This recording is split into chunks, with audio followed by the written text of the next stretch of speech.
For 3 long years, not a single drop of rain had fallen across the land of Israel. The ground cracked beneath the burning sun as a terrible drought gripped the kingdom. Through the dust and heat, Elijah carried a message of truth to a kingdom that had forgotten God. But while the people suffered, King Ahab continued leading Israel away from God. King Ahab surveyed his dying kingdom, searching in vain for water to save what little remained. When Ahab saw Elijah, he cried, "Is that you, you troubler of Israel?" But the prophet stood firm. With every step across the scorched earth, Elijah drew closer to the moment God had prepared. Even in the middle of the drought, Elijah carried the quiet confidence of a man who trusted God completely. Elijah pointed toward Mount Carmel and commanded, "Gather all Israel and the prophets of Baal to meet me there." Elijah declared, "Prepare 2 altars and place a sacrifice on each one, but do not light the fire. The God who answers with fire will prove himself to be the one true God." As the challenge was set, King Ahab looked on with a heavy heart, realizing that his power over the parched land was nothing compared to the test ahead. Driven by desperation and pride, King Ahab accepted the prophet's challenge at Mount Carmel.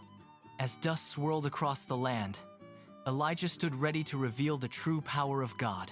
Step by step, Elijah carefully repaired the Lord's broken altar, using 12 stones to represent the unity of a divided nation. At the king's command, the prophets of Baal prepared their altar, believing their false god would answer with fire. As the sun reached its peak, the prophets grew frantic, shouting louder and dancing wildly around their cold, silent altar. As their cries went unanswered, Elijah mocked them, saying, "Shout louder! Perhaps your God is deep in thought. Maybe he is even asleep." In desperation, the prophets of Baal shouted until their voices failed, but the altar remained cold and silent. As the sun began to set, King Ahab sat in stunned silence, watching the failure of his prophets and the approaching moment of truth. The prophets cried out in panic, but Baal gave no answer, and no fire came. With the altar prepared, Elijah stood in peaceful confidence, knowing the God of Israel would answer. As the sun dipped low, the high prophet of Baal knelt in bitter defeat, realizing his silent God would never answer his pleas. Standing before the silent altar, King Ahab watched as the failure of Baal's prophets revealed the truth. As the silence stretched on, King Ahab realized the false gods he trusted could not save him. King Ahab and Queen Jezebel looked on together, their hearts hardening as they witnessed the total silence of their gods in the face of the true prophet. With the time for talking over, Elijah stood with quiet authority, ready to let the God of Israel speak through fire. The high prophet leaned in, desperately searching for even a single spark of life in his altar, but found only the cold, empty silence of a false god. Frustrated and defeated, the high prophet of Baal looked on in disbelief as his ritual ended in nothing but cold wood and a silent sky. Covered in dust and despair, the prophet of Baal cried out one last time to a god that could not hear. In their desperation, the prophets wounded themselves and cried out wildly to Baal for help. As the sun began to set, King Ahab stood beside the silent altar, waiting for an answer that never came. Exhausted and broken, the high prophet sat in the dust, his pride shattered by the absolute silence of the God he had served.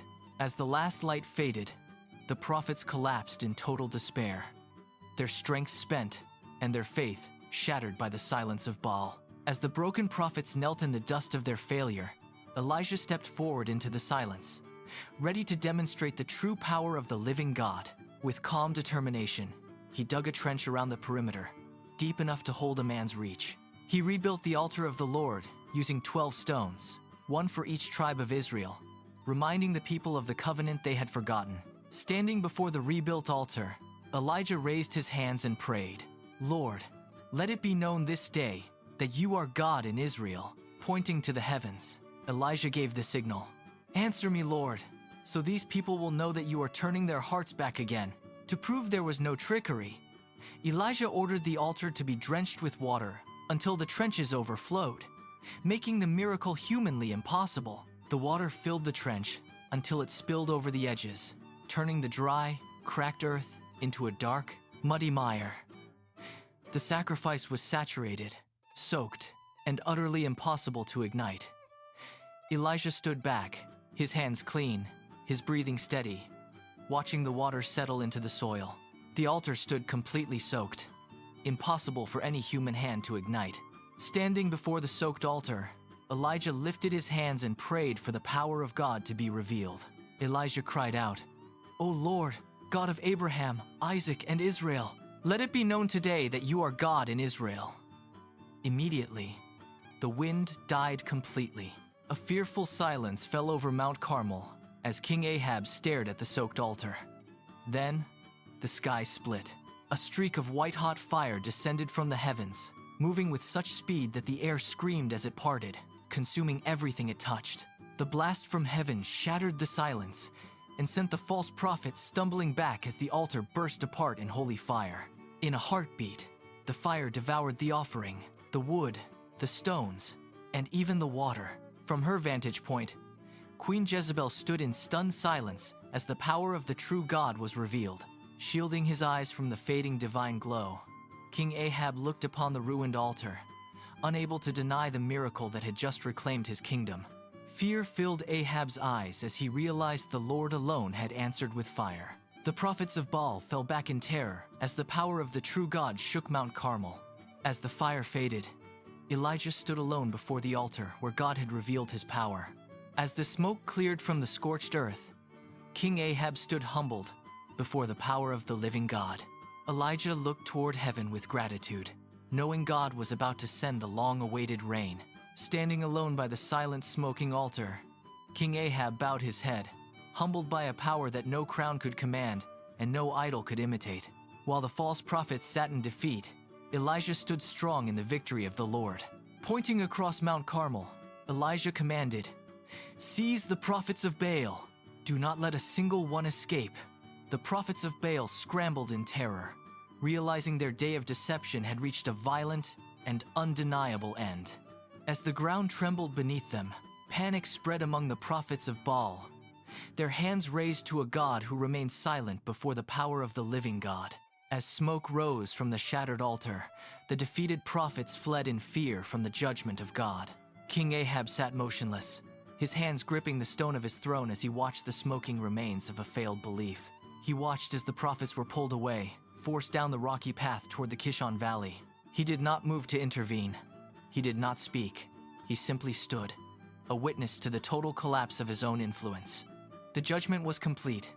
Elijah looked out over the valley, waiting for the first sign of the rain that would wash away years of sorrow. Elijah turned his back on the valley and walked to the highest point of the mountain. He stood alone, looking toward the western horizon where the sea met the sky. For years, that line had remained clear and hard. Dark clouds appeared on the edge of the water. He watched as it swelled, stretching upward, deepening from gray to a bruised purple as the wind picked up, no longer dry and biting, but carrying the sweet, heavy scent of life-giving rain. Elijah bowed his head in humble prayer as the first drops of rain drew near. After 3 years of drought, the first heavy raindrop struck the cracked earth, a sign that God's restoration had begun. As the lightning danced across the sea, the sky finally broke, washing the mountain in a great rain that declared the absolute victory of the living God. The rain soaked the cracked earth as streams of water rushed across the land once again.